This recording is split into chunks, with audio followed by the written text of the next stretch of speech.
Magandang araw, church family!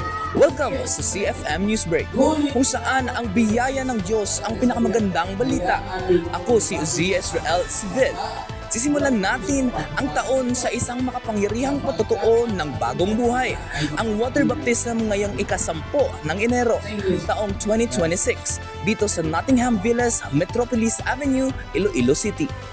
Sa maaliwalas na kapaligiran ng Nottingham Villas, nagtipon ng ating church family upang saksihan ang isang araw na puno ng pag-asa, pananampalataya at bagong simula.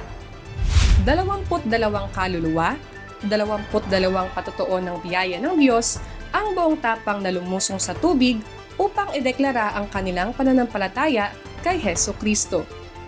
Sa bawat paglubog at pag-ahon mula sa tubig, malinaw ang mensahe. Iniwan ang lumang buhay at tinanggap ang bagong buhay kay Kristo. Ang bautismo ay larawan ng paglilinis, pagbabago at ganap na pagsuko. Sa araw na ito, hindi lamang ang katawan ang lumubog sa tubig, kundi ang lumang pagkatao upang iahon ang isang bagong buhay. Matapos ang bautismo, nagpatuloy ang pagdiriwang sa masayang fellowship at mga laro. Tawanan at pagkakaisa ang umalingaw-ngaw. Patunay na ang iglesia ay hindi lamang isang lugar ng pagsamba, kundi isang pamilya nagkakaisa sa pagmamahal at nagalakan sa Panginoon.